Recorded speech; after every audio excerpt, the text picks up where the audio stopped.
Alléluia. Il n'y a rien de meilleur que l'eau. Même quand les océans se réunissent. C'est qui que moi je ne connais pas du tout. Je les traverserai avec toi. C'est aussi mon éternel grand-père. Je suis tranquille car tu es là. Je suis tranquille car tu es là. Mais quand les océans se déchaînent, je les traverserai avec toi. Vers une oublie de mes grands-pères. Je suis tranquille car tu es là. Je suis tranquille car tu es là. Je suis tranquille car tu es là. Je suis tranquille car tu es là. Alléluia. Alléluia.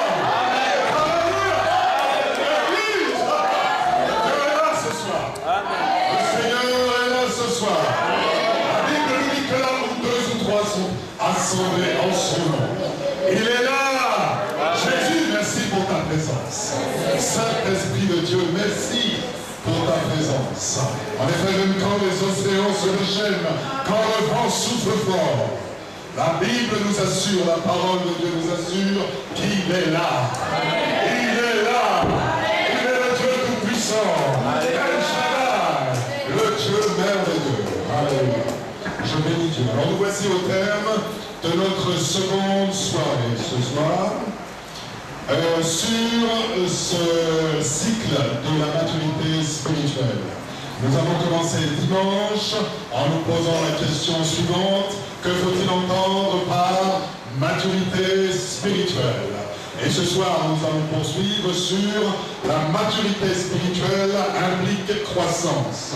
Mais avant d'arriver au thème de ce soir que je viens d'évoquer, on va faire un petit détour par le principe d'intimidation. On sera pas long là-dessus, on sera relativement court et ensuite on ira sur ce qui nous intéresse plus particulièrement ce soir. La maturité spirituelle implique la croissance. Et puis demain, nous verrons les éléments qui favorisent la maturité spirituelle peuple de Dieu. Parce que nous soyons d'un côté ou de l'autre, en Martinique ou en Guadeloupe, en Chine, au Japon ou encore je ne sais où ailleurs, et nous avons besoin de comprendre ces principes fondamentaux qui dirigent la vie du chrétien et qui sont la maturité spirituelle. Alors on y viendra dans quelques instants. Mais non, j'aimerais rapidement vous parler de l'intimidation. On ne sera pas long sur ce petit point. Mais j'y tenais, n'est-ce pas, de telle sorte que nous soyons dans les clous de ce que nous avons annoncé. Peut-être que la fois prochaine, on sera plus long sur ce sujet. Alors, l'intimidation, n'est-ce pas? Vous voyez un peu ce que c'est. Lorsqu'on intimide quelqu'un, ça veut dire qu'on fait pression sur quelqu'un, sous la forme d'une menace, par exemple. Hein? On exerce une pression sur quelqu'un pour l'intimider, et peut-être pour l'amener à faire des choses qu'il ne veut pas faire.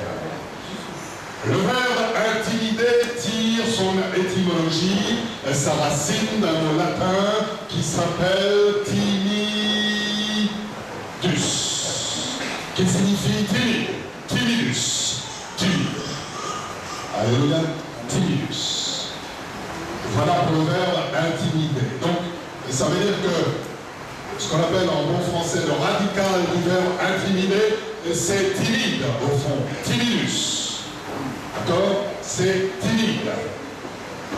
Intimider quelqu'un, donc, c'est lui imposer sa force et son autorité, souvent sous la menace, souvent sous la contrainte et souvent avec la peur. N'est-ce pas? On intimide pour aboutir à un résultat avec la peur, par la peur.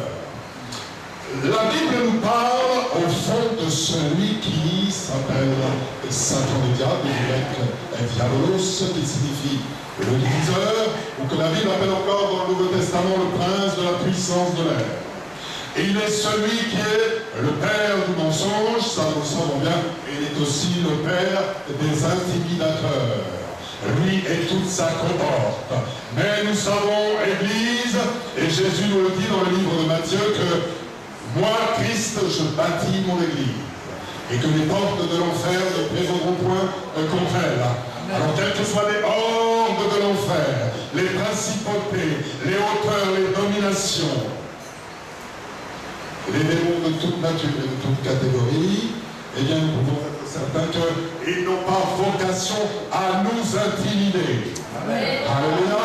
Amen. Satan ne peut pas nous intimider, n'est-ce pas? Amen. Parce que Jésus nous dit, car voici, Luc 10, 19, je vous ai donné l'autorité de marcher sur le serpent, sur le scorpion et sur toute la puissance de l'ennemi ce soir. Amen. Alors si tu es chrétien, eh bien tu te débarrasses de tout esprit de timidité, de tout principe d'intimidation, car celui qui vit en toi est plus grand que celui qui vit dans le monde. Amen.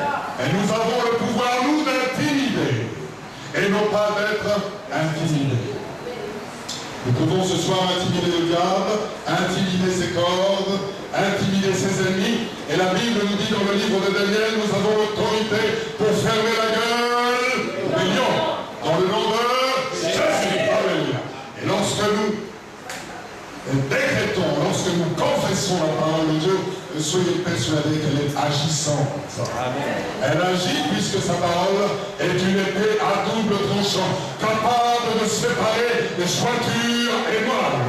Alléluia. C'est ce que nous dit la Bible, mes amis. Nous devons donc marcher sur les promesses de la Bible avec certitude et surtout avec l'autorité que nous donne le nom de Jésus-Christ. Amen. Nous n'avons peur d'aucune puissance, d'aucune autorité, car nous sommes capables de les intimider, de les lier. La Bible nous dit encore que ce que nous aurons lié sur cette terre sera lié au ciel. Ce que nous délirons ici-bas sera délié là-haut. Alors quelle autorité? Quelle autorité? Personne ce soir ne peut intimider l'Église de Christ, assurément, car il est avec nous, sa puissance est avec nous. Le psaume 33 nous dit que sa houlette est son bâton.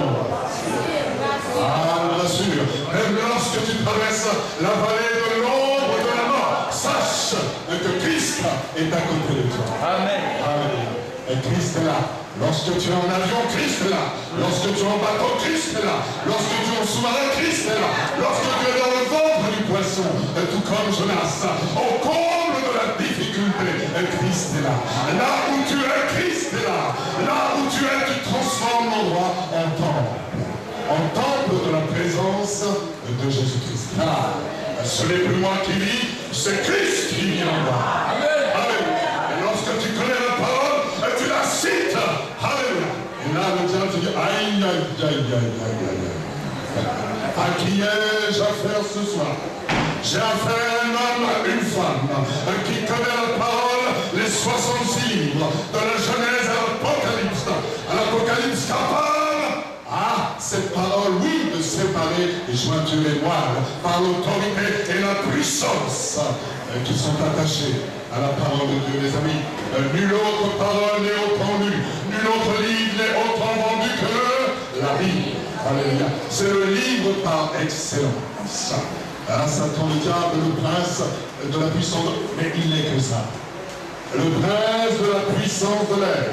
Il s'agit en vain parce qu'il sait déjà que son plan est déjà défait. Un jour, il s'est allié pour 1000 ans. Et ensuite, nous dit l'Apocalypse relâché. Et à l'issue de tout ça, il sera définitivement condamné et jeté dans l'abîme ce soir. nous prenons autorité sur lui et sur ses œuvres dans le nom de Jésus, car nous serons celui qui est, qui était et celui qui sera encore demain. L'alpha et l'oméga, le Dieu tout-puissant, savoir Jésus-Christ de Nazareth. Amen. Amen. Je parle de quelqu'un que je connais. Est-ce que tu connais ce Dieu-là? Est-ce que tu connais ce Dieu-là? Dis-moi, ouais, bon. Moi je connais ce Dieu-là. Je parle de celui qui ne m'appelle plus serviteur. Je parle de celui qui m'appelle ami. Car je suis devenu son ami. Je lui dis mon ami. Je lui dis mon Jésus. Seigneur, c'est toi qui me conduis, c'est toi qui ne conduis pas, assurément. La Bible me dit dans le livre d'Ésaïe que tu conduis les pas de tes serviteurs. Voici, oh, qu'ils sont beaux. Les pas de celui qui annonce la bonne nouvelle de l'Évangile. Béni soit l'Éternel au siècle des siècles, celui qui est mon rocher, celui sur qui je m'appuie. Lorsque je chancelle, il est à ma droite. Lorsque je chancelle encore, il est à ma gauche. Il est derrière moi et devant moi. Alléluia. Ah, je bénis ce Dieu puissant. La Bible dit dans 2 Timothée 1, verset 7, car ce n'est pas un esprit de timidité que Dieu nous a donné. Au contraire, il nous a donné son esprit qui nous remplit de force, d'amour et de sagesse. Alors les amis, aucun autre esprit que celui de l'Esprit de Dieu ne doit nous intimider ce soir. Parce que nous sommes avec celui qui est plus fort. Nous sommes avec le Dieu de nos pères, le Dieu d'Abraham, le Dieu de Moïse, le Dieu de Jacob, le Dieu d'Israël. Mes amis, celui chez lequel nous dit l'Évangile, il ne se trouve ni changement, ni ordre de variation. Amen. Nous sommes avec un Dieu immuable, un Dieu omnipotent, un Dieu omniscient. Ah, je bénis ce Dieu qui ne change pas, il ne varie pas. Bien-aimé, il existe un esprit de timidité, oui, tout comme il existe un esprit de crainte. N'est-ce pas? Si Timothée nous parle de l'Esprit de Dieu, qui est au contraire un esprit de force, d'amour et de sagesse, c'est donc qu'il existe un esprit de timidité et un esprit de crainte. La Bible nous le confirme dans 1 Jean 4, verset 18. La crainte n'est pas dans l'amour, mais l'amour parfait annule la crainte. Alléluia. L'amour parfait, c'est-à-dire l'amour de Dieu. Car Dieu, Jean 3,16, a tant aimé le monde qu'il a donné son Fils unique, afin que quiconque moi, toi, ne périsse point, mais qu'il ait la vie éternelle. Alléluia, Seigneur, je te remercie, je te bénis, mon âme t'exalte et te loue, et n'oublie aucun de tes bienfaits. Psaume 103, parce que, effectivement, Dieu, c'est toi l'amour parfait, parce que tu es mort pour moi. Ah, Jésus, Jésus, lorsque je cite ton nom, l'enfer tremble. Au nom de Jésus, l'amour parfait, bannit la crainte. L'amour, plutôt l'auteur ici, Jean ne nous parle pas de la crainte de Dieu, mais il y a aussi une crainte démoniaque, n'est-ce pas? L'amour parfait bannit la crainte n'est pas dans l'amour. D'accord? Une crainte aussi démoniaque. Essayer d'être clair, d'expliquer ça. Il existe aussi une crainte qui a une origine démoniaque. N'est-ce pas? Toujours père. Dès que 6 heures arrivent, surtout aux Antilles où il fait nuit noire, à Paris encore ça va, il y a toujours de la lumière. On peut aller se cacher même dans le métro, on trouvera encore de la lumière. Mais ici, dès qu'il fait noir, on a peur. Le feuillage bouge, j'ai peur. Une porte claque, j'ai peur. Un son, j'ai peur. On vit dans la crainte. Cette crainte-là n'est pas saine. Une crainte qui te paralyse. Souvent le diable essaye de nous intimider. Et il utilise pour cela la crainte. Un esprit de crainte. Un esprit de timidité. Il y a un homme dans la Bible, un roi qui s'appelait Saül. Et Saül a poursuivi de sa haine et de sa vindicte quasiment toute sa vie durant un homme qui s'appelait David. David qui était un homme selon le cœur de Dieu. Et Saül, en son temps, avait désobéi à Dieu.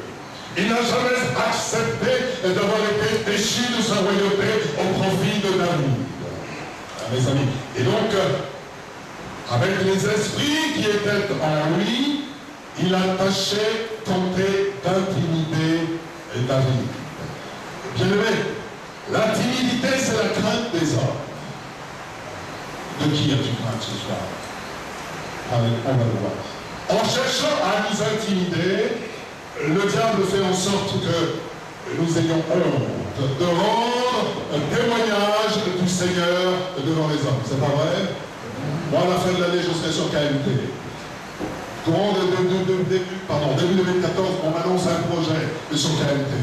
En Cameroun. Je le prends pour l'Église. Je le prends pour le nom de Jésus. À toute la Martinique saura que mon mariage ne plaide pas seulement dans les territoires, on plaide aussi dans les églises. On plaide dans les églises aussi. Nous prêchons dans les églises.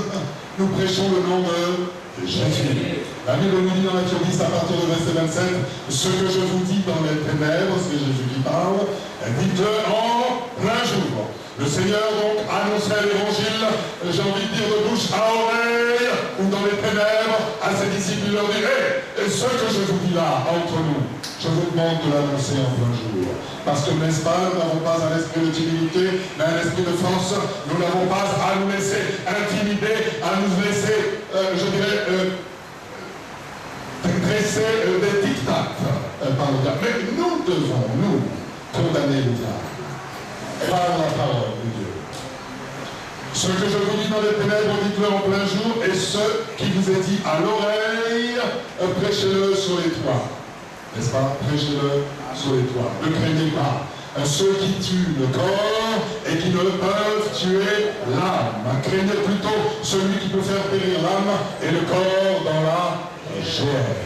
Alléluia. Et encore dans Romains 1, verset 16, car je n'ai point honte de l'évangile. C'est la puissance de Dieu pour le salut de quiconque croit. Mes amis, nous ne devons pas avoir honte de l'évangile. Car celui qui devra sauver sa vie là, viendra. Mais celui qui perdra sa vie à cause de moi, dans Matthieu 8, verset 35, à cause de moi et de la bonne nouvelle la sauvera. Alors Seigneur, ce soir, si je dois perdre ma vie, autant que je la perde pour toi. Parce que je sais que si je la perds, ce n'est plus moi qui vis déjà aujourd'hui, c'est toi qui vis en moi. Et je sais encore capable de dire, comme l'apôtre Paul, ô mort, où est ton aiguillon? Ô mort, où est ta victoire? Parce que Jésus-Christ est mort et ressuscité. La mort n'a plus d'aiguillon, la mort n'a plus de victoire, la mort n'a plus emprise sur nous, mes amis. Le corps physique, oui, reste ici. Il retourne à la poussière. Mais mon esprit retournera à son Créateur. Alléluia.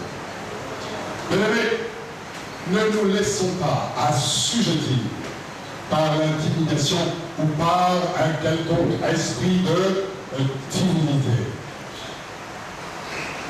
Parce que l'esprit de timidité implique le manque de confession. Et l'esprit de timidité implique le manque de confession. Parce que je suis tellement timide que je ne peux pas confesser ce qui est en moi. Alléluia. Peuple de Dieu, est-ce que vous voulez? La timidité brille ta langue. Elle brille ton cœur. Elle brille même tes entrailles. À un point tel que tu ne peux pas confesser. Alors que la Bible nous dit, venez à moi, vous tous qui êtes fatigués et chargés, et je vous donnerai du repos. Ce soir, Dieu veut te donner du repos. Dieu veut me donner du repos. Et le repos, il te le donne lorsque tu confesses. Amen. Le nom de Christ. Lorsque tu te libères de ce qui constitue une gêne. Le manque de confession nous tient, c'est la Bible qui le dit, dans les liens de la maladie. Et comme le dit l'apôtre Jacques, confessez donc vos péchés les uns aux autres. C'est pas facile. Et priez les uns pour les autres afin que vous soyez guéris. Ça veut dire que si je ne confesse pas, je ne peux pas être guéri. Que ce soit spirituellement, que ce soit même physiquement. Parce que le spirituel domine. Exactement. C'est la source de laquelle découlent toutes choses, y compris les maux physiques. Car tous sont péchés, Romains 3, 23, et sont privés de la grâce de Dieu, de la gloire de Dieu. Vous comprenez? C'est du spirituel que tout obtient sa source. Si tu veux être guéri ce soir, eh bien tu sais ce qu'il te reste à faire. Confesse le nom de Jésus. Si tu ne peux pas confesser devant toute une foule, confesse à ton pasteur. Confesse à 2 ou à 3, mais confesse. Libère-toi, décharge ton âme. Confesse. C'est alors que tu auras confessé que toi et toute ta famille vous serez sauvés. Il y a même une bénédiction qui rejaillira sur les enfants. La bénédiction de la première saison et celle de l'arrière-saison. Alléluia. Voilà. Je n'irai pas plus loin ce soir sur ce sujet de l'intimidation. Il y aura sans doute un jour. Je voudrais poursuivre sur ce qui nous amène ce soir et ce qui nous intéresse. C'est par quoi nous avons commencé dimanche ce sujet de la maturité spirituelle.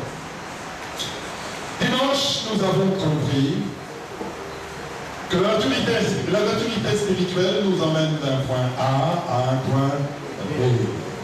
Un point A qui est celui de l'enfance spirituelle que j'ai été, et un point B qui va m'amener vers la maturité spirituelle ou encore la stature parfaite de Christ, et qui va m'amener vers une maturité d'adulte. C'est la raison pour laquelle l'apôtre Paul commet une analogie entre l'enfance. Il dit, lorsque j'étais enfant, je parlais comme un enfant, je raisonnais comme un enfant, etc. Et lorsque je suis devenu un homme, etc., etc. L'apôtre Paul se livre à une image, une comparaison, parce que, mes amis, la nature entière, telle que Dieu l'a faite, a vocation à croître, a vocation à se multiplier, a vocation à aller d'un point A vers un point B, vers la maturité spirituelle. Le sujet de la maturité spirituelle pose la question suivante, et nous allons nous la poser ce soir. Comment rétablir la fonction spirituelle dans son bon sens, puisque cette fonction spirituelle est atteinte par le péché, n'est-ce pas? Tout est atteint par le péché. Romains 3, 23, de nouveau. Car tous ont péché et sont privés de la gloire de Dieu. Par conséquent, tout ce que nous faisons, tout ce que nous faisons, la nature entière est souillée et attend effectivement le retour de Christ, elle aussi, pour être à son tour dégénérée. La Bible nous dit dans Jean 3, versets 5 à 7, en vérité, je te le dis, si un homme naît d'eau et d'esprit, il ne peut entrer dans le royaume de Dieu. Ce qui est né de la chair est chair, ce qui est né de l'esprit est esprit. Ne t'étonne pas, dit Christ à Nicodème, que je t'ai dit, il faut que vous naissiez de nouveau. Voici notre ami Nicodème, que j'imagine comme un homme déjà fort avancé en âge, parce que c'est un docteur de la loi, un homme qui avait crainte de son époque, puisque la Bible nous dit dans ce chapitre 3 de l'évangile de Jean qu'il est venu voir Christ de nuit. C'est donc qu'il avait une crainte de ceux qui étaient ses pères. P-A-I-L-S, de ceux qui, comme lui, avaient ce même degré, ce même niveau de connaissance dans la parole, dans le Pentateuque, la loi, mais qui, au fond, la connaissaient certes sur le plan intellectuel, on va dire, mais qui finalement n'avaient pas encore compris ce principe fondamental de la nouvelle naissance. Ce qui est né de la chair est chair, ce qui est né de l'esprit est esprit. Ne t'étonne pas que je t'ai dit qu'il faut que vous naissiez de nouveau. La naissance physique nous fait entrer dans 3 dimensions dont nous avons parlé dimanche. Une dimension naturelle, notre environnement, une dimension sociale et une dimension psychologique. Et puis, il y a une 4e dimension. Ne t'étonne pas que je t'ai dit qu'il faut que vous naissiez de nouveau. Là, il s'agit de cette dimension spirituelle. Autant il nous est aisé de comprendre les trois premières, autant la quatrième nous paraît quelquefois inaccessible. Tellement inaccessible d'ailleurs que beaucoup se perdront en raison de ce qu'ils ignoreront parfaitement cette loi du monde spirituel. Mes amis, je le dis souvent, lorsque je passe ma main sur cette Bible, je ramasse des microbes. Il s'agit ici du monde invisible que mes yeux ne voient pas. Et pourtant, le monde invisible existe. Dieu est le Père des esprits. Il est à l'origine du monde visible comme du monde invisible. Je n'ai pas besoin de voir les microbes pour croire que les microbes existent. Je remercie Monsieur Pasteur, grâce auquel le Javel existe. Et grâce à quel les principes d'asepsie et d'hygiène se sont développés. Merci Monsieur Pasteur. Alléluia. Mes amis, le monde invisible est une réalité. Alors si tu crois que les microbes existent, tu ferais bien mieux de te dépêcher de croire que les principes, que les autorités, les principautés et le monde démoniaque aussi, et le monde des esprits existent. Amen. Est-ce que vous comprenez? Vous avez compris, peuple de Dieu? Ça existe comme existent les microbes. Tes yeux n'ont pas besoin de voir les microbes pour que tu crois. Alléluia. Donc, il y a cette dimension dans laquelle nous devons entrer, et que tout comme nous naissons physiquement, pour entrer dans les trois dimensions que j'ai indiquées, eh bien nous avons aussi besoin de naître spirituellement pour entrer dans cette quatrième dimension du monde spirituel. Tu as aussi besoin de naître à nouveau, pour comprendre cette fois-ci dans l'esprit. Je ne parle pas de ton intellect, même si tu en as besoin, parce que tu verras que ça va te servir pour justement t'inculquer la connaissance au travers de la parole. Mais principalement, tu ne peux pas comprendre la parole de Dieu et t'en enrichir sans en avoir une connaissance par l'Esprit de Dieu, qui parle à ton esprit, qui ouvre ton esprit, qui touche ton intelligence. Alléluia. Naître de l'esprit ou naître de nouveau, eh bien, ça signifie simplement recevoir l'Esprit de Dieu en nous. Vous comprenez? Jusque-là, ça va? Amen. Alors, ça ne se voit pas. C'est ça qui est difficile. Mais encore une fois, les microbes sur ma main ne se voient pas. Tu vas reprendre la meilleure douche. Tu vas remettre la douche le plus chaud possible. Tu auras encore des microbes sur ton corps. Le monde invisible ne disparaît pas simplement parce que tu as décidé qu'il n'existe pas. Le monde invisible existe parce que c'est Dieu qui l'a voulu. C'est lui qui est le créateur de toutes choses. La Bible nous dit même qu'il siège dans les cieux et qu'il se rit de nos ennemis. Et il fait de la terre son marchepied. Il est le Père des esprits, le Dieu Tout-Puissant. Naître de nouveau, ce n'est pas le résultat d'un rituel, n'est-ce pas? C'est pas ça. Ce n'est pas le résultat d'une pratique magico-religieuse, comme on les aime ici. Mais c'est une démarche intérieure qui aboutit à une rencontre personnelle avec Dieu. Vous savez, moi j'ai rencontré Christ quand je devais avoir 12 ou 13 ans, dans ces eaux-là. J'ai entendu un message à Paris, un vendredi soir, je me souviens bien, qui tombait de la bouche d'un homme, et ce message parlait de la sorcellerie. Pensez-vous qu'à mon âge, j'avais déjà touché à la sorcellerie? Je vous rassure, pas plus aujourd'hui. À cet âge-là, naturellement, je n'en avais qu'une idée peut-être intellectualisée, mais certainement pas pratico-pratique. D'ailleurs, encore aujourd'hui, pas davantage. Ce que je comprends du sujet, le Seigneur m'y a aidé. Pas besoin de comprendre. Pas besoin d'aller voir les prostituées pour à peu près comprendre comment ça marche. Est-ce que vous comprenez? Pas besoin de pratiquer la sorcellerie pour savoir comment ça marche. Le Saint-Esprit de Dieu nous y aide. Et la confrontation avec le monde des esprits aussi nous y aide. Et quand on est dans le ministère, on est directement confronté, les amis, au monde spirituel et au monde des esprits. Amen. Amen. La nouvelle naissance permet d'entrer en contact direct avec Dieu. Comment? Bonjour Dieu. Bonjour Jésus. Bonjour les anges. Non, non, c'est pas comme ça. C'est dans ton esprit. La partie la plus cachée, la plus secrète de ton corps, c'est ton esprit. C'est là le temple. C'est là que siège Dieu. C'est là que siège la connaissance de l'intimité et la proximité avec Dieu. C'est dans ton esprit. Et s'il ne saute pas, si ce verrou-là ne saute pas, eh bien tu ne connaîtras jamais Dieu. Jamais. Il faut que ce cadenas-là de ton esprit qui est cadenassé, qui est verrouillé, saute pour que tu parviennes à la connaissance et à l'intelligence de Christ. Pourquoi? Parce que une simple raison, c'est que eh bien, nous avons perdu depuis l'origine par nos premiers parents, nous avons, Adam et Ève, nous avons perdu cette intimité, ce contact avec Dieu, qui faisait de Dieu justement un ami, un être cher et proche. Qui t'a dit que tu es nu? Le Seigneur parlait dans le livre de la Genèse d'esprit à esprit avec l'homme. Ah oui Seigneur, c'est la femme que tu as mise à mes côtés et qui a fait que l'histoire n'a pas changé.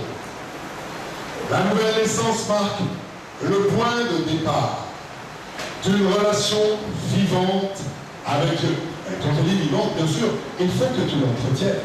Et c'est précisément le principe de la croissance spirituelle, de la maturité spirituelle. Et ça s'entretient, la maturité. Et nous verrons plus particulièrement demain quels sont les éléments qui nous permettent d'entretenir et d'aller vers cette maturité spirituelle. La maturité spirituelle, c'est le début d'un long processus qui m'a amené de l'âge de 12 ans à cet âge-ci devant vous. Ce que je n'avais pas pu faire il y a quelques années parce que moi-même pris sous un carcan de timidité, le Seigneur a enfin fait comprendre à mon esprit que j'étais doté d'un esprit non pas de timidité, mais d'un esprit de force, de sagesse et de puissance. Alléluia. Amen. Tu comprends? Tu as beau être né de nouveau aujourd'hui. Il te faudra des mois, des années, des jours et des semaines avant que la parole fasse une œuvre, on va dire, efficiente, efficace en toi. Il faut du temps pour digérer cette parole. Il faut du temps pour la comprendre dans son symbolisme. Il faut du temps pour la comprendre dans sa complexité. Et j'ai besoin, tout comme le dit l'apôtre Paul en Romains, que mon esprit soit renouvelé par l'intelligence même de l'Esprit de Dieu, sans lequel, si c'est mon intelligence qui se borne à vouloir comprendre la parole, alors là je prendrai beaucoup de temps.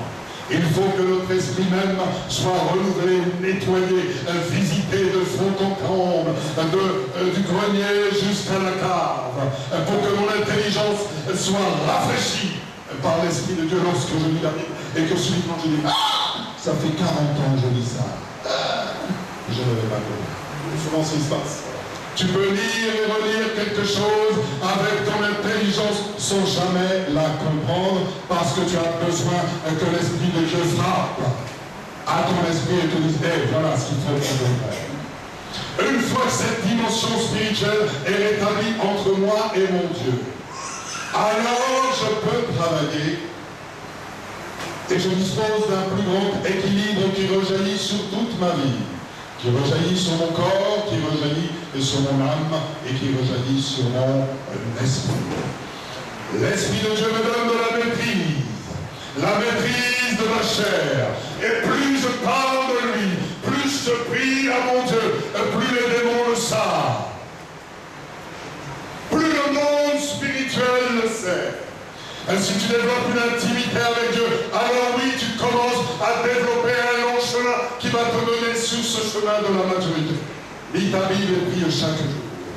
Et car la parole de Dieu nous dit, le proverbe est une lampe à mes pieds et une lumière sur mon sentier. Comment veux-tu que ton sentier soit éclairé si tu ne lis jamais ta Bible? Le sentier, c'est celui de la croissance spirituelle qui te mène au bout. Qui te mène sur le chemin de la justice, sur le chemin de la droiture, qui te mène vers Christ, celui dont la Bible me dit, dans l'évangile de Jean, chapitre 1, qu'il est la parole, qu'il est le Verbe incarné, il est le Logos en homme. Il est la parole faite chair. Car l'homme ne vivra pas de pain seulement, mais de toute parole qui sort de la bouche de Dieu, dit le Deutéronome, et que Christ a pu reprendre dans le livre de Matthieu à l'issue de 40 jours dans le désert à Satan. Hey, Jésus, voici l'épée de l'esprit. Quand tu connais ta Bible, alors tu es capable de résister à Satan le diable et de lui dire, et Satan, tu n'as ni part ni l'eau avec moi. Lorsque la tentation te guette, parce qu'elle est là, la tentation elle est belle, la tentation. Alléluia. Alors tu es capable de résister et de te positionner comme un homme, un vertébré, et quelqu'un qui a une colonne vertébrale. Amen. Et notre colonne vertébrale, c'est la Bible. Colonne vertébrale, c'est la connaissance de la parole. Colonne vertébrale, c'est d'en faire nos réjouissances. La manne cachée, elle est là. C'est la Bible, mes amis. Nous sommes donc capables, dès lors que nous développons cette relation avec Dieu, d'avoir une relation plus équilibrée qui va rejaillir dans tous les compartiments de notre vie. Dans notre vie naturelle, dans notre vie sociale, dans notre vie psychologique. Il est écrit dans 1 Jean 2, versets 12 à 14, je vous écris, souligne. 1 Jean 2, versets 12 à 14, je vous écris, petits enfants, parce que vos péchés vous sont pardonnés à cause de son nom. Je vous écris, Père, parce que vous avez connu celui qui est dès le commencement. Je vous écris, les jeunes gens, parce que vous avez vaincu le malin. Je vous ai écrit, petits enfants, parce que vous avez connu le Père. Je vous ai écrit, Père, parce que vous avez connu celui qui est dès le commencement. Je vous ai écrit, jeunes gens, parce que vous êtes forts et que la parole de Dieu demeure en vous et que vous avez vaincu le malin. Amen. L'apôtre Paul ici s'adresse aux enfants, aux pères et aux jeunes gens. Et c'est donc bien qu'il y a une progression. C'est donc bien qu'il y a un chemin de maturité qui doit nous mener des petits enfants que nous sommes spirituellement au début de notre rencontre avec Christ. Nicodème, quel que soit l'âge qu'il avait, est devenu à un certain moment un petit enfant. Parce que je crois qu'il a compris, avec les explications qui lui ont été données, ce qu'était que la nouvelle naissance. Mais Seigneur, comment faut-il que j'entre dans le sein de ma mère? Il ne m'a comprendre rien. C'était qu'après qu'il a compris.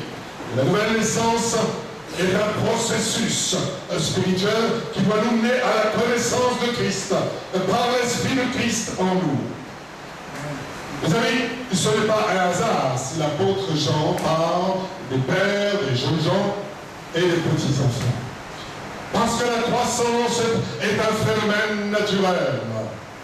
On ne n'est pas adulte, on le devient.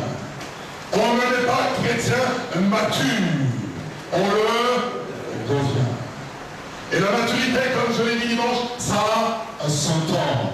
La maturité, pardon, ça se sent. Mes amis, les insectes, les oiseaux, les amphibiens, c'est-à-dire les grenouilles eux-mêmes, connaissent un développement cellulaire qui les fait passer d'un état à un autre état. Alléluia.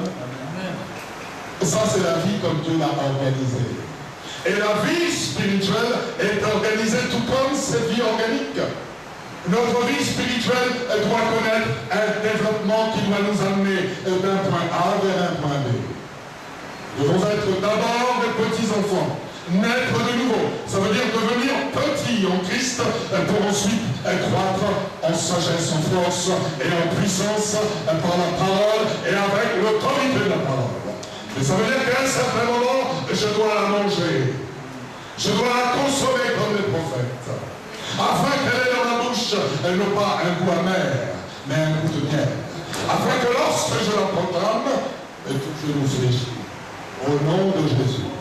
Lorsque je proclame la parole de Christ, alors tout genou fléchit. Dans le ciel, sur la terre et sous la terre. Parce que le nom de Christ est souverainement élevé. Amen. Alléluia. Amen. La vie comme Dieu l'a organisée comporte ce phénomène de croissance. Dans la vie organique se trouve ce principe de croissance. Et la vie spirituelle est à l'image de la vie organique. Nous devons donc développer le même principe si tu veux grandir. Lis ta Bible et prie chaque jour si tu veux grandir. Grandir non pas physiquement mais spirituellement.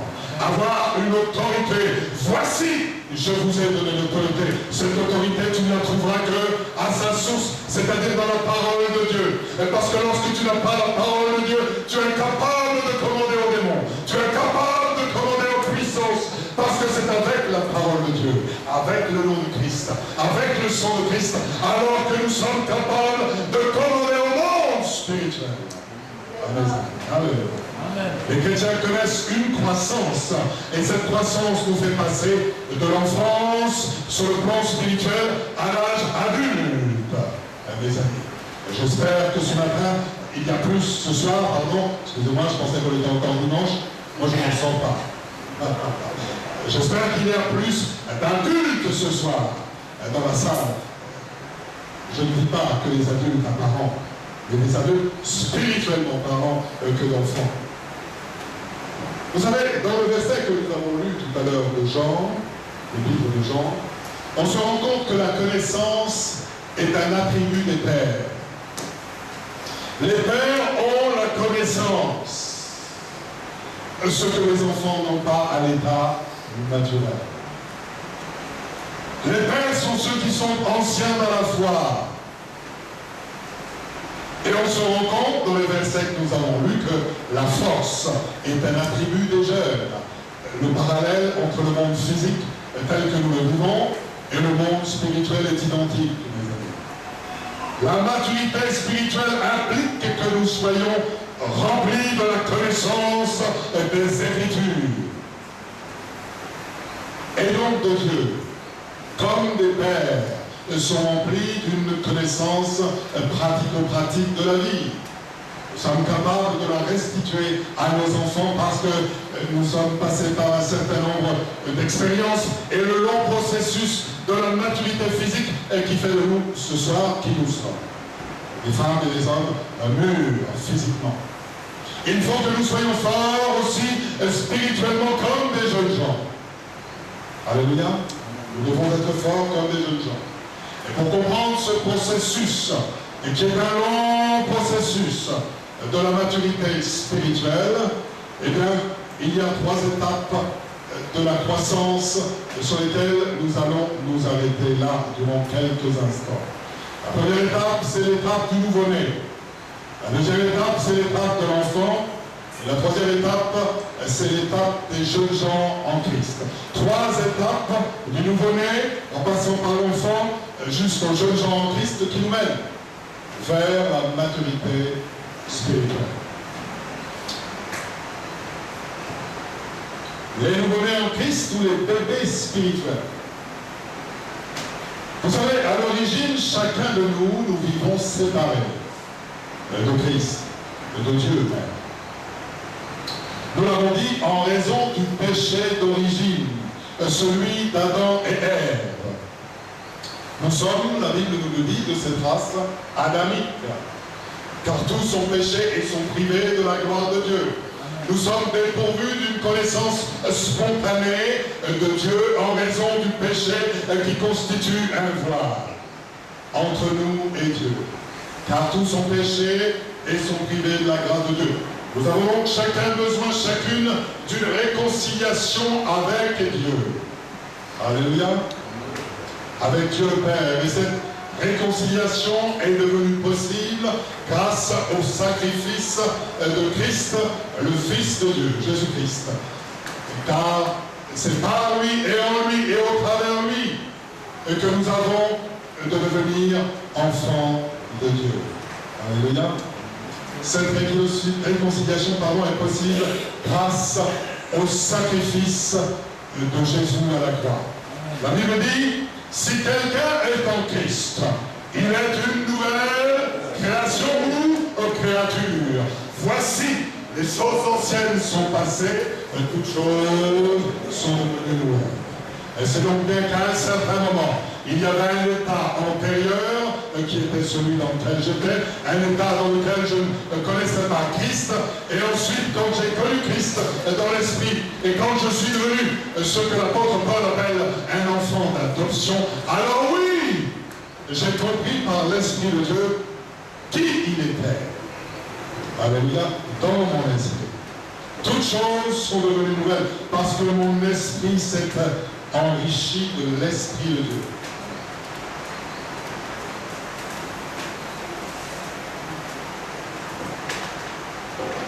J'en reviendrai souvent ne serait-ce que pour l'eau. C'est tellement bon. Mon esprit s'est enrichi au contact de l'Esprit de Dieu. Et bien de telle sorte que je deviens quelqu'un de nouveau en Christ. Un homme et une femme nouvelle. Par la nouvelle naissance, eh bien j'entre et je nais à une naissance qui est cette fois-ci divine, de caractère divin. Je deviens un nouvel homme, une nouvelle femme. Tu reçois le Saint-Esprit en toi et tu rentres dans l'adoption du Père pour devenir son enfant d'adoption. Je suis un enfant adopté par Christ et par Dieu le Père. Et un jour j'entrerai dans le royaume. Nous sommes une préfiguration de ce royaume. Mais un jour, nous serons avec Christ dans sa gloire. Tu passes du statut de créature à l'image de Dieu au statut d'enfant de Dieu. Je passe du statut de créature à l'image de Dieu, car je suis fait de peu inférieur, me dit le psalmiste. Je passe de ce statut-là au statut d'enfant de Dieu. Ça devient le point de départ pour moi, pour toi, de toute cette mise en relation directe avec Christ, avec le Seigneur, comme au fond deux personnes peuvent un jour se rencontrer. Alors commence une histoire. Et puis on se découvre. C'est alors que je commence à découvrir Christ. J'ai commencé à découvrir Christ à l'âge de 12 ou 13 ans. Et je n'ai pas fini de le découvrir. Tellement il m'est encore voilé. Oui. Le voile est certes tombé, mais il y a encore des lambeaux sur mon intelligence. Il y a des lambeaux à cause de ma suffisance. Il y a des lambeaux à cause de mon orgueil. Il y a des lambeaux encore à cause de mon humanité et de mon caractère charnel. Tout simplement. Alléluia. C'est ainsi, mes amis. Nous ne pouvons rien y faire. Nous devons accepter cet état dans lequel nous sommes. La Bible dit que nous sommes pécheurs. C'est pourquoi on parle, lors de la nouvelle naissance à ce stade, de nouveau-né en Christ. Tu es un nouveau-né en Christ quand, eh bien, tu viens tout juste de le connaître. Ne sois pas vexé. Quel que soit ton âge, ce n'est pas une question d'âge. Nicodème peut-être avait-il 70 ans. Il est venu à 70 ans un nouveau-né. Et puis du fait que c'était un homme qui connaissait la loi, qui connaissait la parole de Dieu. Il la connaissait d'une manière livresque, d'une manière intellectuelle. Il ne la connaissait pas par l'Esprit de Dieu. Et il a fallu qu'un jour, à l'âge qui était le sien, il vienne de nuit honteux et confus au pied du Christ, toucher le pan de sa robe, afin de connaître quelle était la grâce. Car c'est dans la faiblesse, me dit la Bible, la parole de Dieu, car c'est dans la faiblesse que la puissance s'accomplit. C'est alors que Nicodème est devenu faible. Il s'est rendu faible en se rendant au pied de Christ pour devenir fort. Ce n'est pas une question d'âge. On peut l'être de nouveau à n'importe quel âge. Tu peux l'être de nouveau à 70 ans.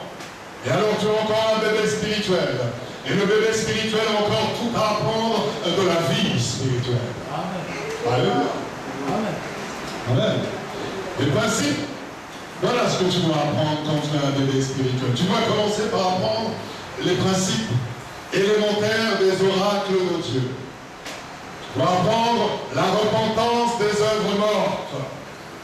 Et même si tu es un vieux chrétien, quelquefois tu dois encore l'apprendre. Parce que ce n'est pas facile que de se repentir et de s'agenouiller, de s'humilier devant Dieu et quelquefois devant les hommes. Est-ce que le psaume 51? Le Saint-Esprit me parle. Ouvrons le psaume 52.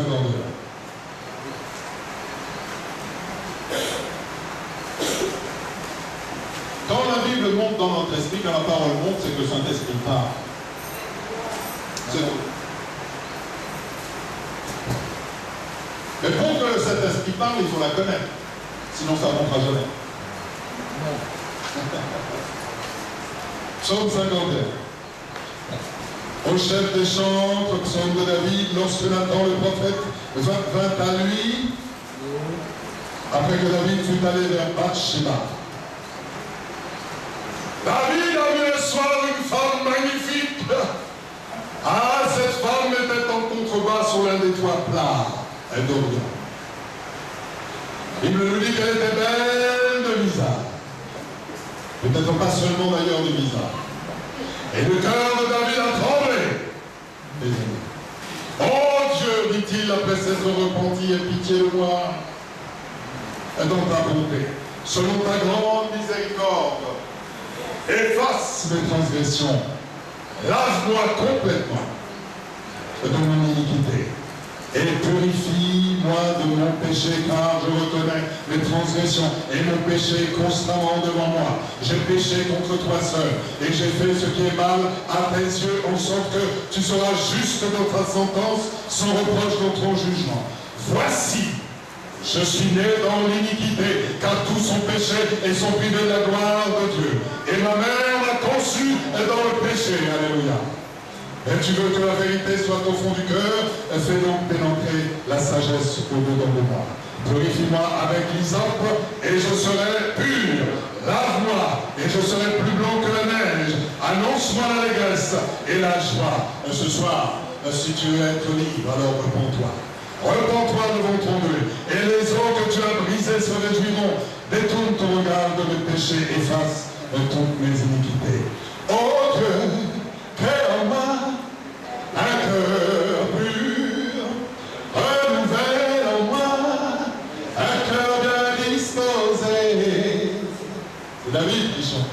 Lave-moi, lave-moi, je serai plus blanc que la neige. Alléluia. Lave-moi. C'est une prière pour toi ce soir. Lave-moi. Seigneur, lave-moi. Je serai plus blanc que la neige. Oh Dieu, crée en moi. Seigneur, c'est notre prière ce soir. Un cœur pur. Parce que sans ce cœur pur, je ne peux pas marcher sur ce chemin de sanctification et de maturité spirituelle. Seigneur, tu dois me laver. Jésus, lave-moi. Crée-moi un cœur pur. Et rends-moi plus blanc que la neige. Alléluia. Ah, tu dois encore connaître la foi en Dieu, la doctrine des baptêmes, l'imposition des mains lorsque tu es un enfant spirituel. Ce sont autant de principes que nous devons apprendre si nous voulons croître spirituellement et comprendre toutes ces clés qui sont fondamentales et qui nous permettent d'ouvrir les portes du monde spirituel et du combat spirituel, et qui nous permettent d'avoir la victoire. Car certes, Luc 10, 19 nous dit, voici je vous ai donné l'autorité, mais l'autorité tu ne peux l'acquérir que par une connaissance et une intimité avec la parole de Dieu. Connaître les clés de la vie, les principes qui ouvrent les portes, car tout ce que Christ aura fermé, et sera fermé toutes les portes, et toutes les portes qu'il aura ouvertes seront ouvertes. Amen. Il nous dit même que les portes de l'enfer ne prévaudront point contre l'Église. Parce que mes amis, un jour nous serons enlevés avec Christ et nous passerons en héros devant l'enfer. Ah, en héros devant l'enfer, mes amis. Alléluia. Ah, l'enfer ne sera pour nous qu'une vague idée, un vague, on va dire, principe, quelque chose de lointain, parce que Christ est avec nous. Parce que nous sommes des enfants nés de nouveau.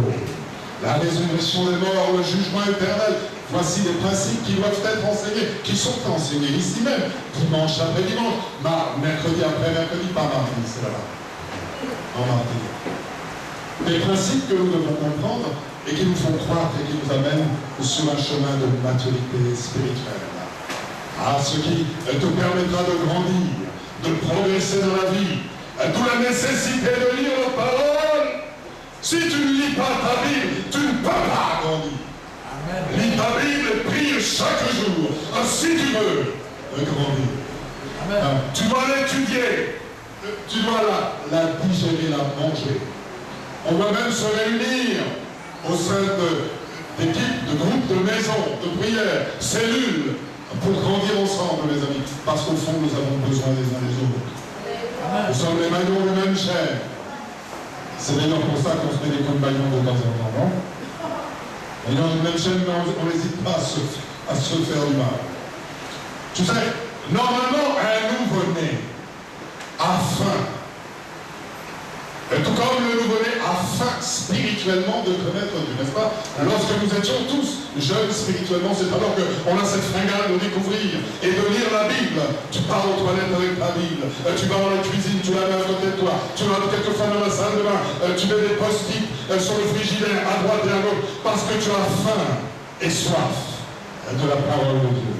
La Bible nous dit dans Hébreux 5:13, or quiconque honnête au lait n'a pas l'expérience de la parole de justice, car il est un enfant. Je suis désolé. Si tu es au lait ce soir, tu n'as pas la connaissance de la parole de justice, mais tu es encore un nouveau-né, un enfant spirituel.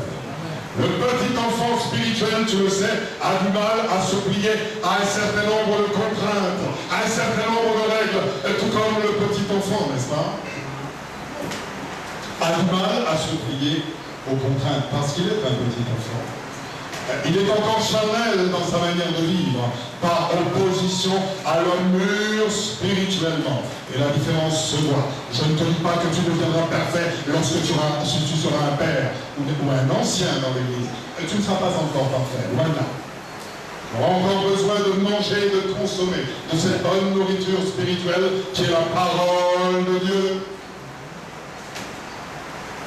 sans lequel nous verra Dieu, de comprendre ce que sont les principes élémentaires de la parole.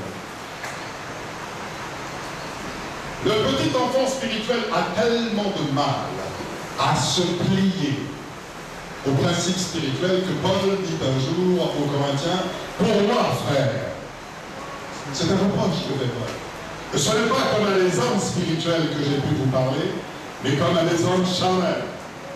Comme à des petits enfants en Christ, 1 Corinthiens 3:1, n'est-ce pas? Paul fustigeait les Corinthiens. Je ne suis pas en train de parler à des hommes spirituels, mais comme à des hommes charnels, comme à des petits enfants en Christ. Parce qu'il nous faut du temps pour comprendre et assimiler les vérités bibliques. C'est la raison pour laquelle, je le disais dimanche, dans l'église même, nous fonctionnons comme les païens. Et pire encore, parce que nous avons ce bénéfice de connaître Dieu et la parole, mes amis.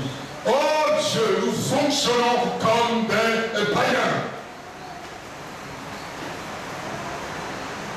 Souvent, le nouveau-né spirituel, il ne sait pas encore faire la différence, le nouveau-né, entre le bien et le mal.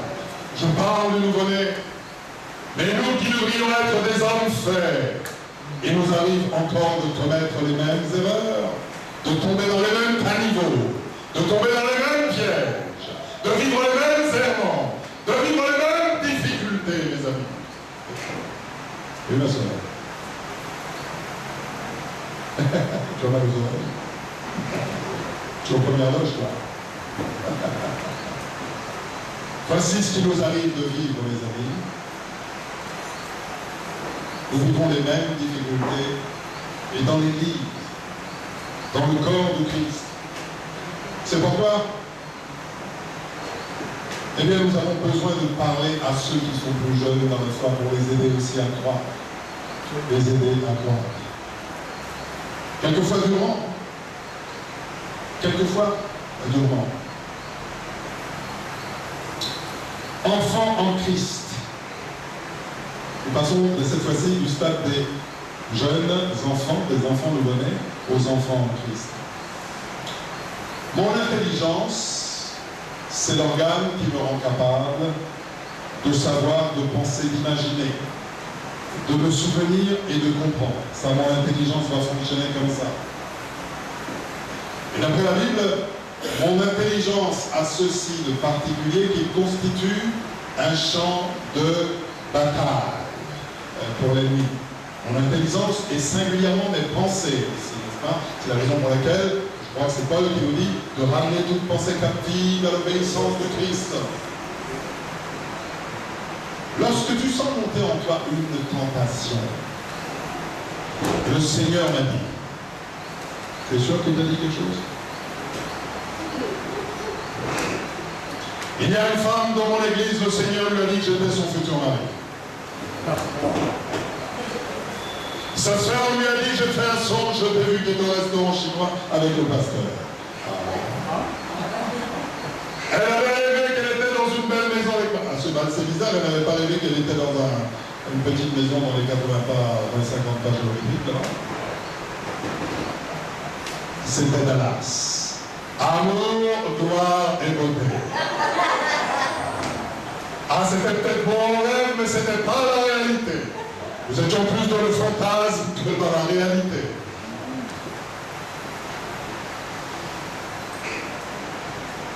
Mes amis, la bataille spirituelle commence dans nos pensées. C'est pour ça que nous devons examiner toutes choses. Parce que depuis la jeunesse, la bataille spirituelle est engagée par Satan le diable. Il l'a commencé auprès d'Ève. Dieu a-t-il réellement dit? Il a commencé par venir ça. De telle sorte qu'il a ébranlé les convictions d'Ève. Et ensuite celles d'Adam. Adam s'est comporté pendant Éken. C'est ça? Pendant Éken. Adam a suivi. Il a dit oui, ma femme, allons-y tous les deux. Dieu a-t-il réellement dit? Ah, mais oui, il a dit tu ne m'entends pas de cet après-midi. Ah, les hommes, jusqu'à présent. Nous, les hommes, nous sommes dans le même travers. On est nuls.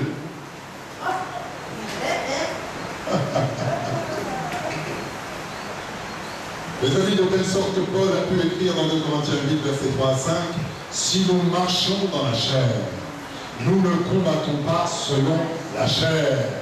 Nous devons comprendre ça. Ce sont des principes et des clés pour le monde spirituel. Je suis un homme de chair, mais je ne combats pas, surtout dans le monde spirituel, par ma chair. Parce que ma chair peut être rapidement pulvérisée.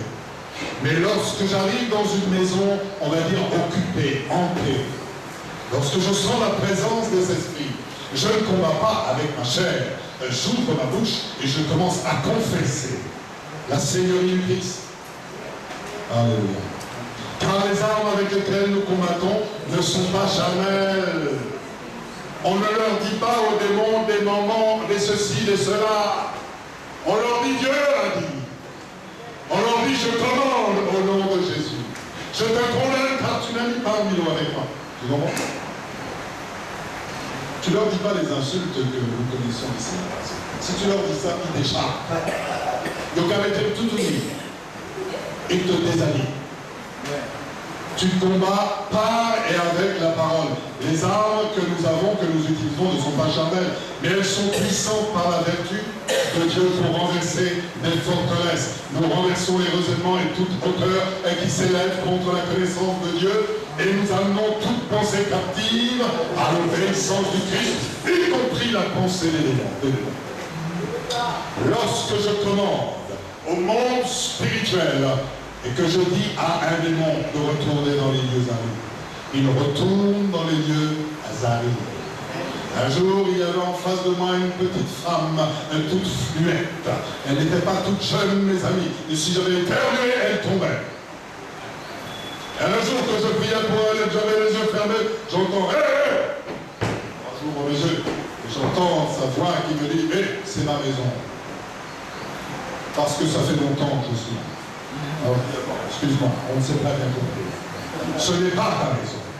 Donc maintenant tu vas sortir au nom de Dieu.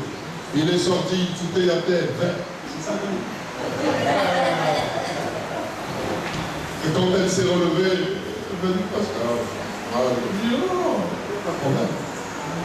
Le démon en elle, c'est ma maison. Il dit, non, ce n'est pas ta maison. Au nom de Jésus. L'intelligence, mes amis, joue un rôle important, crucial maintenant. Et Satan, le diable, le sait. Il nous prend par nos pensées qui siègent là-haut. Il nous prend par notre intelligence. Il te dira toujours, regarde cet homme comme il est bien. Regarde cette femme comme elle est bien. Et c'est comme ça que ça marche. Il va générer des mauvaises pensées, des pensées impures dans nos pensées, pour nous amener à chuter, les amis. C'est vrai ce que je dis là. Ça peut paraître dérisoire, parce qu'aujourd'hui, on est dans un monde où tout est banalisé.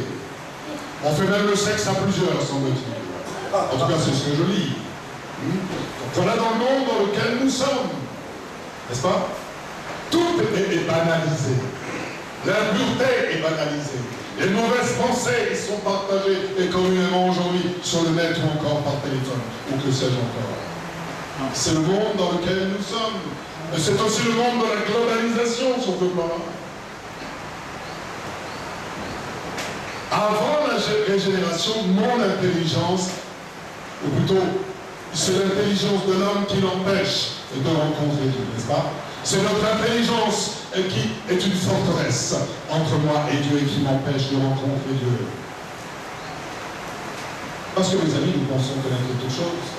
On fait décoller des avions, on fait décoller des fusées à cause de notre intelligence. On oublie que plus l'homme augmente sa science, plus l'homme augmente aussi sa douleur. Mais nous nous croyons capables de tout, forts, puissants. Mais nous oublions que c'est Dieu qui nous a donné cette intelligence. Et il nous faut toute la puissance du Saint-Esprit à un moment donné pour ébranler cette intelligence. Et que tombent les forteresses de notre intelligence pour qu'enfin apparaisse ton esprit derrière tout ça. Et amener toute pensée captive à l'obéissance de Dieu. Oui, prends tout, Seigneur. Amen. Prends mes pensées, Jésus. Prends ma vie, prends mon âme.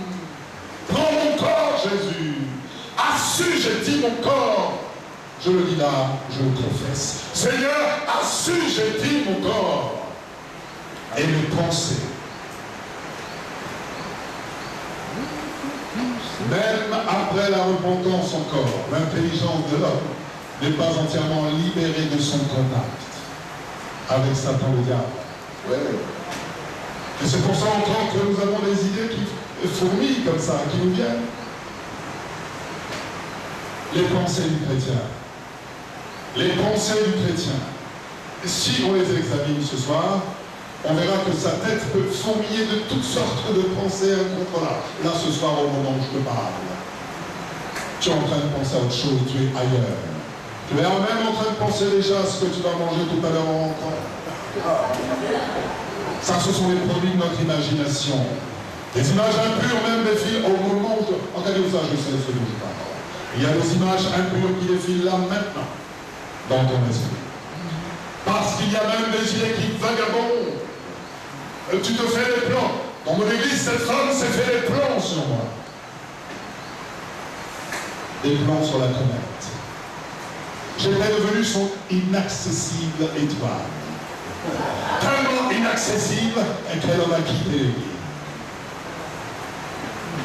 Mes amis, ce soir même, ta capacité de te concentrer à écouter la parole de Dieu peut s'affaiblir. Parce que le diable fait son œuvre. Il t'oppresse ce soir. Il peut être incapable, le chrétien que nous sommes, peut être incapable de discipliner notre vie mentale. Vous voyez à quel point nous avons encore besoin de croître pour maîtriser cette vie psychologique, intellectuelle et mentale que Dieu a mise en nous. Pourquoi ? Parce que la Bible enseigne que les puissances des ténèbres sont capables de faire surgir des pensées dans l'intelligence de l'homme, puisque la Bible dit que Le diable avait déjà inspiré au cœur de Judas Iscariote, fils de Simon, le dessein de le livrer. Et pourtant, Judas était un disciple de Christ. Il était en sa compagnie. Et quand bien même, il avait en tête le dessein de livrer Christ. Alors, ne me dis pas que ce soir, dans ta tête, il n'y a pas de mauvaise pensée. Je ne te crois pas, tu mens. Il y a ceux d'entre nous qui n'ont pas compris que pour croître spirituellement, il ne faut pas que ton intelligence reste passive. C'est la raison pour laquelle le Seigneur nous invite, la Bible nous invite à la consommer régulièrement. Parce que plus tu lis la Bible, plus tu es imbibé de fragments, d'extraits, de morceaux, de psaumes, de Lévitique, de chroniques, d'Apocalypse, et que tu connais la Bible et qu'elle vit en toi et que tu la médites jour et nuit. Jour et nuit, tu la ressasses. Et comme nous l'avons dit, nous semble-t-il encore hier soir, tu ressasses cette parole. Lorsque ton intelligence est passive, alors tu ouvres grand les portes à l'ennemi. Parce qu'il voit que tu ne te sers pas de ce que Dieu t'a donné de plus précieux, c'est-à-dire ton intelligence. Sers-toi de ton intelligence.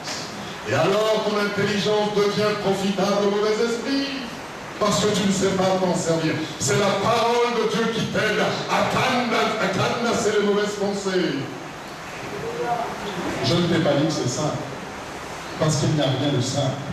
La Bible nous dit, résistez au diable et il fuira loin de vous. Ça veut dire que résister implique une action.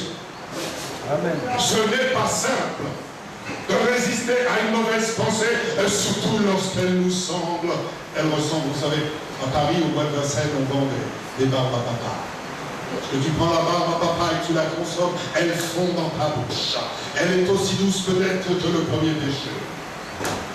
Résistez au diable et il fuira loin de vous. Pour résister au diable, mes amis, nous devons cadenasser notre intelligence et nos pensées par une lecture assidue, régulière, continuelle, quotidienne de la parole de Dieu. Que notre intelligence soit imbibée, pour que mon esprit en soit imbibé. L'exemple nous est donné par Christ lui-même à l'issue de ces 40 jours. Car Dieu a dit, la parole dit. Car l'homme ne vivra pas de pain seulement, mais de toute parole qui sort de la bouche de Dieu. Alléluia. Amen. Yes. Bien-aimé, notre intelligence passive devient le jouet du diable. Il t'emmène partout. Hé, t'es maillé à au sauvage. Un beau t-shirt. Ça suffit. C'est comme ça qu'on combat le problème.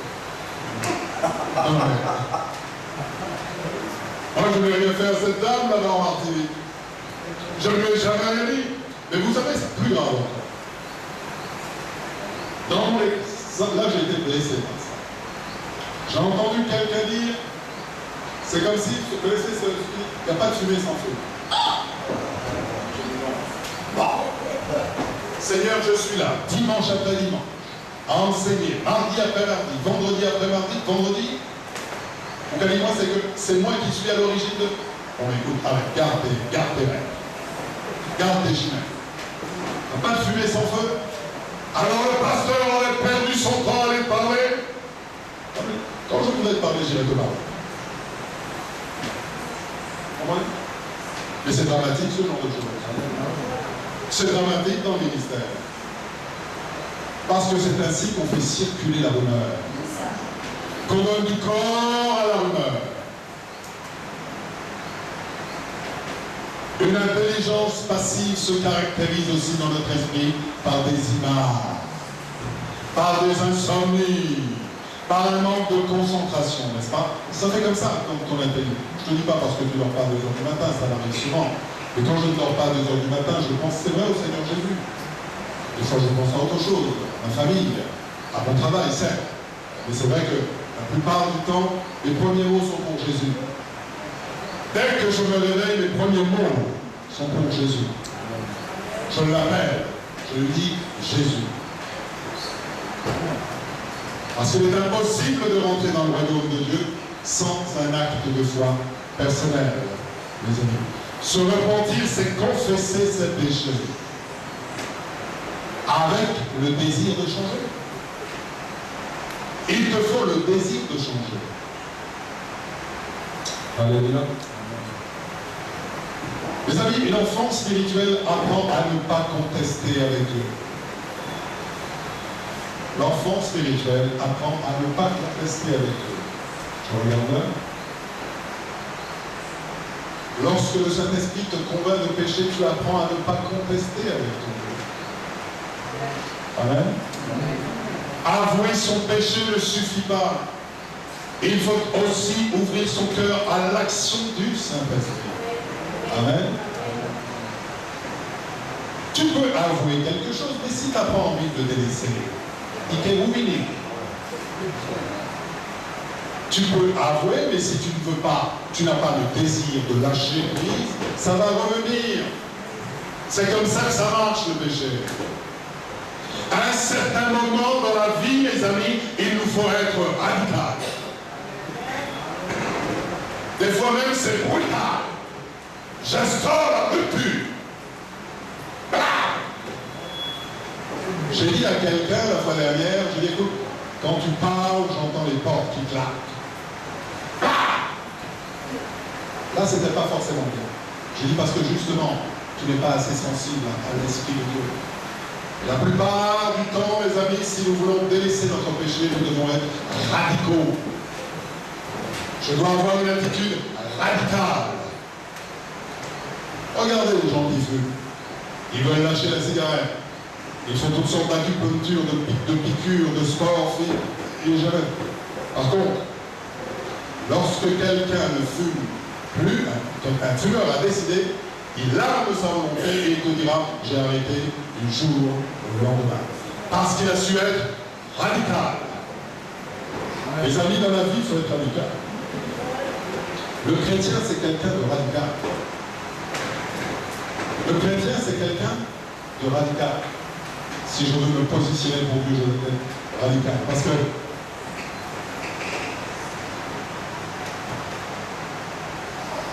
je voudrais te parler encore de quelque chose.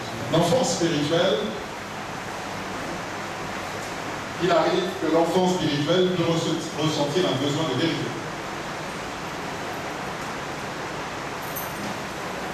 Une délivrance peut s'avérer nécessaire pour l'enfant spirituel. Pourquoi?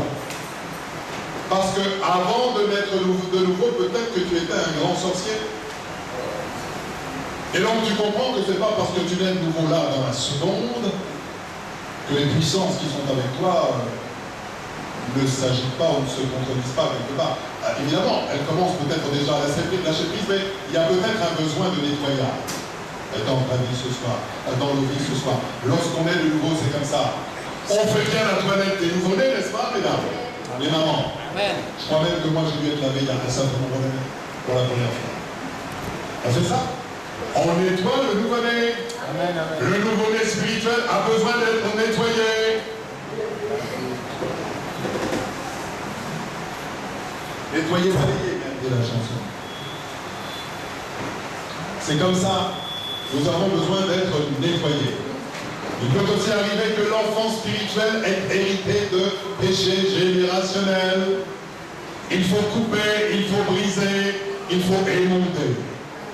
De tous ces liens qui nous tiennent encore captifs d'une génération sur l'autre. Mes amis. On trouve ce principe. Il y a un principe que la Bible appelle l'iniquité des pères.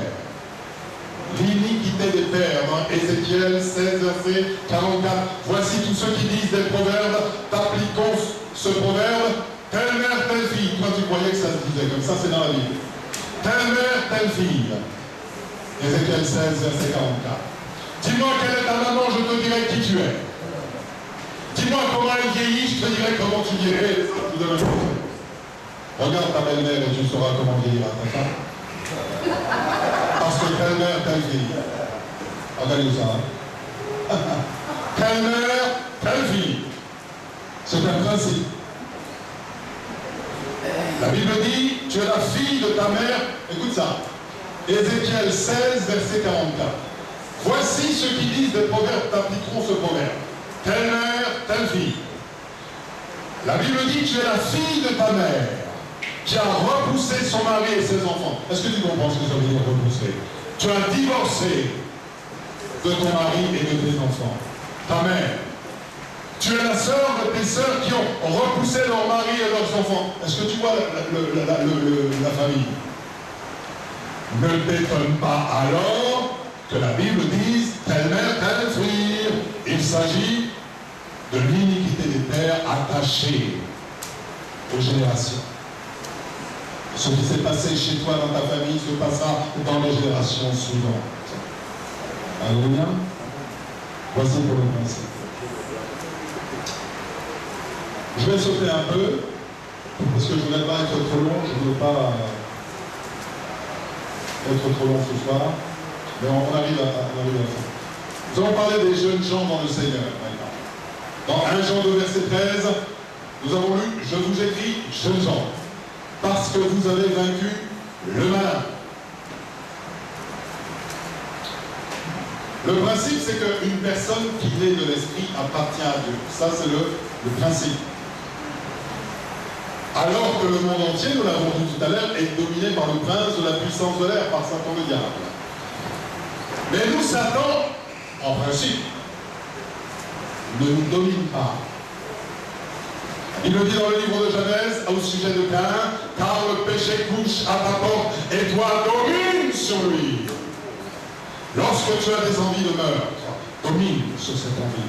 Lorsque tu as des envies de colère, domine sur cette envie. Lorsque tu as des envies de fornication, même si elle est belle, même si elle est il est beau, domine. Parce que la beauté, ça ne se mange pas en confiture. Parce que la haine et l'amour sont aussi proches l'un de l'autre. Hier, je t'ai aimé, demain, je te hais. 2 Samuel chapitre 13. Vous lirez ça à la maison. C'est l'histoire d'Amnon. 2 Samuel chapitre 13. Une personne née de l'esprit appartient à Dieu, alors que le monde entier est dominé par Satan. Allô, pardon? Sous l'empire du malin. L'empire du malin, exactement. Et le jeune chrétien, comme les moins jeunes chrétiens que nous sommes, eh bien nous allons entrer tôt ou tard en conflit avec Satan, le prince de ce monde, qui cherchera un moyen de nous garder, soit par l'intimidation, soit encore par autre chose, sous son oppression, sous son joug. Parce que comme il s'est mêlé, il veut toujours nous mettre sous son joug, sous son emprise. C'est ce qu'il veut faire de nos vies. D'où ce que dit l'apôtre Pierre, ça nous en garde dans 1 Pierre 5, verset 8, soyez sobres, veillez, votre adversaire le diable rôde et rugit, comme un lion rugissant, cherchant qui il dévore. Mes amis, nous devons être sobres. Tu comprends, c'est pas lorsque tu as vu tous les bolognes de l'usine que tu es sobre. Lorsque le diable arrive dans ces moments, c'est là où tu vas commencer à violer les femmes. Tu seras tellement bourré par l'alcool que tu ne sauras même pas ce que tu fais. Tu seras devant le tribunal en petit, on te dira voici ce que tu as fait. Tu dis ah non, voilà. Pourtant tu l'as fait. Et parce que les puissances d'alcool qui t'ont imprégné l'ont fait pour toi, ou t'ont commandé de le faire. Soyez sobre, veillez. C'est une forme de sobriété, bien sûr. Soyez sobre, veillez, votre adversaire le diable rôde, comme un lion rugissant, cherchant qui il dévorera. Mes amis, c'est une réalité spirituelle qui vaut pour chacun d'entre nous, réellement. Nous devons faire attention à nos pas. Nous devons faire attention à nos regards. C'est pour ça que le livre de l'Apocalypse, et ça me vient comme ça, nous parle d'un collier avec lequel nous devons nettoyer nos yeux. Amen. De telle sorte que mes yeux ne s'attachent pas à n'importe quelle image. De telle sorte que mes yeux ne s'attachent pas ou ne s'apitoient pas sur n'importe quelle situation, mes amis. Nous devons être vigilants. Nous sommes dans une guerre spirituelle qui existe déjà dans les lieux célestes. Elle est dupliquée ici-bas, cette guerre spirituelle. Elle est ici aussi. Et nous, Église, nous sommes l'enjeu de cette guerre spirituelle. Car la Bible nous dit que nous sommes le sel de la terre, c'est pas pour rien. C'est que nous donnons du goût à notre environnement. Nous donnons du goût à nos relations sociales. Nous donnons du goût à la vie elle-même. Nous avons conscience de cela en tant que chrétiens. Nous savons que Satan accuse sans cesse les élus de Dieu. Il est l'accusateur des frères. Ah, t'as vu celui-là, ce qu'il a fait? Ah oui, Jean, il est bien gentil, mais écoute, prends telle décision aujourd'hui et tu verras s'il ne te redit pas en face. Évidemment, tu lui as tellement donné de bien, tellement de choses. L'apôtre Paul lui-même a vu la réalité de cette guerre spirituelle, mes amis. Il en parle dans Éphésiens 6:12. Car nous n'avons pas à lutter contre la chair et le sang, mais contre les dominations, contre les autorités, contre les princes de ce monde de ténèbres, contre les esprits méchants dans les lieux célestes. Voici le cœur du combat spirituel. Mon combat, mon frère, ma soeur, ce soir, n'est pas contre toi.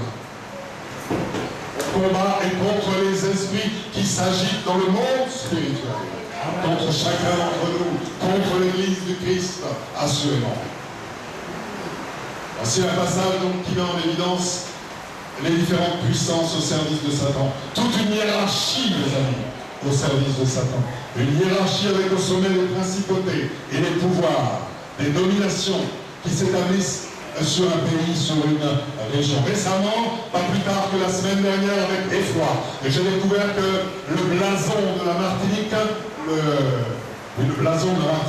était composé de 4 serpents.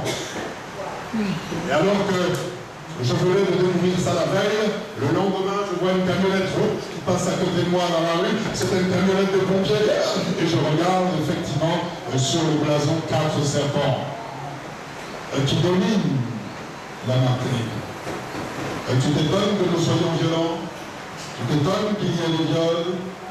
Tu t'étonnes qu'on mette des jeunes gens dans des poubelles avec des verres qui brouillent dans leur lampe? Tu t'étonnes que lorsque tu es au bus et que tu regardes quelqu'un de travers, parmi les dégâts. Qu'est-ce qui se passe là-bas? Et ici, il paraît que c'est plus dangereux. Alors ce matin, j'ai vraiment fait attention. Parce que nous sommes sortis, attention, là on est en pire que la Corse. Vous vous rendez compte? Mes amis, voici comment fonctionnent les autorités, les puissances. Ils nous terrorisent, toute cette territorialité, tous ces principes qui pèsent sur nos pays réciproques, respectivement. Ils sont là. C'est pourquoi la repentance nous est indispensable pour progresser vers la maturité spirituelle. Les jeunes gens en Christ doivent fermer les portes ouvertes à l'ennemi. Il ne doit plus y avoir de place dans leur vie pour la pratique du péché. Mes amis, c'est comme ça. J'ai un jeune dans mon église qui progresse comme un futur pasteur. Il parle mieux que moi, c'est vraiment son truc. Il est où? Oui, il rêve. C'est rêve de se dire que nous devons, mes amis, constamment être vigilants et faire attention à nous-mêmes. Ce n'est pas facile. C'est difficile. Et probablement, moi-même, je l'ai dit, je le pense. Il y en a certains qui ne sont pas rentrés encore dans ce genre de choses. Ce n'est pas facile. Plus de compromis. Plus la vie chrétienne implique plus de compromis. Attention, ne confondons pas. Ça ne veut pas dire qu'un garçon ne peut pas parler à une fille. Parce qu'il ne faut pas, comprenez. Qui cherche trouve. Ça ne veut pas dire que je ne puisse pas te parler. J'ai bien dit parler. Je peux te parler. Tu peux même m'envoyer au plot si je ne t'intéresse pas. Mais je me contente de te parler. Je ne dois pas aller plus loin dans le compromis. Parce que des fois, je dis ça pourquoi? Parce que des fois on assiste au contraire dans l'église. Dès que tu commences à vouloir parler à une fille ou à un garçon, tu vois l'inverse. Attends, cool, je te parle positif. Sois positif. N'imagine pas que là, dans la seconde, il y aura quelque chose entre nous. On n'a pas les barres. C'est tout. Et des fois, on voit ça dans l'église. On sent ça dans l'église. Dans les relations entre hommes et femmes. Alors ça devient compliqué. Et alors donc des fois on ne sait pas se parler, on va plus loin, on est déjà dans la culbute, on n'a rien compris non plus. Vous comprenez? Il faut apprendre à se parler et donc à s'écouter dans l'église. Vous voulez m'aider? Apprends à écouter quand on te parle. Vous comprenez? Apprends à écouter. Comment tu veux? Comment tu veux savoir ce que je pense de toi? Et vice-versa ce que tu penses de moi. Comment veux-tu que nous formions des projets? Car la Bible dit dans le livre de Jérémie que l'Éternel Dieu forme des projets de paix pour moi, et non de malheur, pour me donner un avenir, une espérance avec toi. Alors sache écouter un peu quand je te parle. Alléluia. pas non plus à l'inverse des chrétiens timorés, pudibonds. Organisez ça. Mais à peine sortis de là, des fois, il y en a qui vont s'éclater ailleurs. Donc soyons des hommes et des femmes équilibrés. Des chrétiens équilibrés.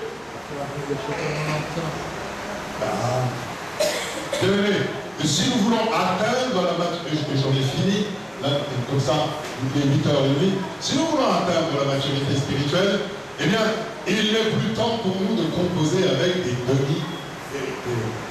Soyons vrais, soyons sincères, parlons-nous. J'ai dit parler, je n'ai pas dit autre chose. Parlons-nous, mes amis. Je vous assure, parce que je vois l'inverse dans l'église. Les portes claquent quand tu parles. Arrête de claquer les portes, arrête de faire l'hypocrite. Dieu n'aime pas les hypocrites. Soyons vrais, les amis. Avec nous-mêmes, en tant que chrétiens, et si nous voulons voir prospérer nos affaires, si nous voulons voir prospérer nos relations entre frères et sœurs, si nous voulons avoir des relations matures, soyons vrais. Alléluia. Comme ça, demain, tu ne pourras pas dire j'ai quitté l'église parce que je n'ai pas trouvé chaussures à mon pied. Sois vrai. Alléluia. Arrêtons d'être dans l'hypocrisie. Soyons vrais. Quand je te parle, écoute-moi. Je mets à la première personne, mais ce soir, je parle à personne. Quand un garçon te parle, sache écouter. Et c'est ça qu'il faut savoir faire. Et c'est ça qui est important. Sans hypocrisie, sans « Ah oui, chat ». Mais non. Soyons vrais. Que ton oui soit oui et que ton non soit non. C'est biblique. On parlait. Là, je ferme ma porte. Là. Parce qu'il faut être radical. Et quand je dis cela parce que il faut savoir être radicaux. Si je ne veux pas, je ne veux pas. Ah, si je veux, alors nous pouvons commencer à composer ensemble sur le clavier de nos vies. Comment on va se marier? Comment on va faire? C'est comme ça que ça marche. Pas l'inverse, frères et sœurs. Amen. Amen. Au-dessus. Au-dessus des cieux, au-dessus des royaumes. On va chanter ensemble. Au-dessus des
quelques-uns d'entre vous.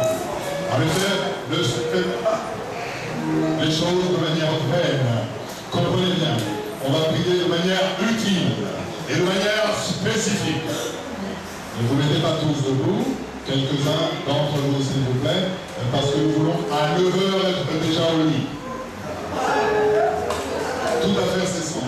Entre maintenant et 9h, à 9h on est au lit. Donc vous vous dépêchez, on prie, et nous faisons les choses aussi avec ordre et bienséance. Peuple de Dieu, dépêchez-vous. Ah, j'ai tellement brillé l'église que personne ne se lève. Bien mon frère, on va prier. Faisons les choses avec ordre et bienséance. Donc ce soir on prie pour les malades. Comme ça, s'il y a des malades, qu'ils viennent. Mais on ne prie que pour les malades. Amen. On ne prie que pour les malades. Voilà. On va prier utile ce soir pour les gens qui sont malades. Les autres, on se verra demain. Demain, je vous le rends à 18h30. On continue sur les éléments qui favorisent la maturité spirituelle. Donc ce soir, nous allons prier utile. Gloire à Dieu.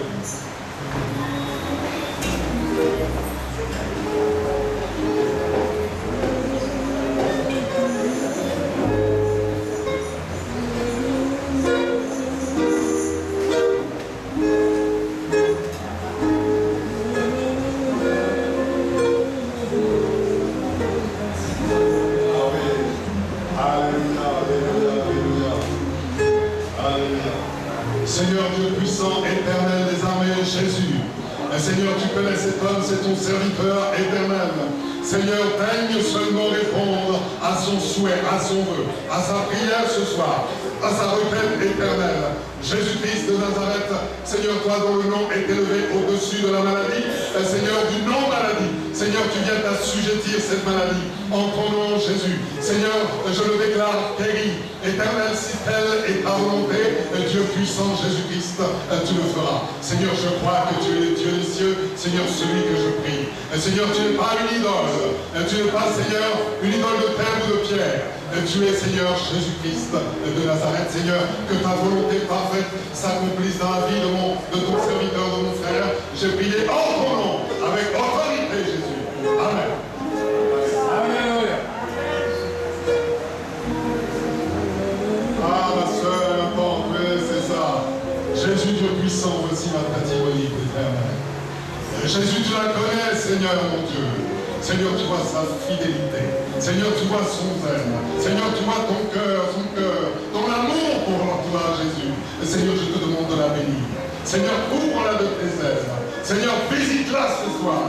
Éternel, je viens prendre autorité sur toute son maladie, toute origine maladie dans sa vie éternelle. Seigneur, tu l'as guéri, si telle est ta volonté. Jésus, fais-le, Jésus. Seigneur, guéris. Seigneur, tu es le médecin. Seigneur, tu es celui qui est à l'origine de toutes choses. Seigneur, tu vas souffler la vie en elle par ton esprit. Seigneur, régénère-la, restaure-la, qu'elle soit bénie, Jésus, abondamment du sommet de la tête à la bande. En ton nom, j'ai prié. Avec autorité, Jésus. Amen. Amen. Amen.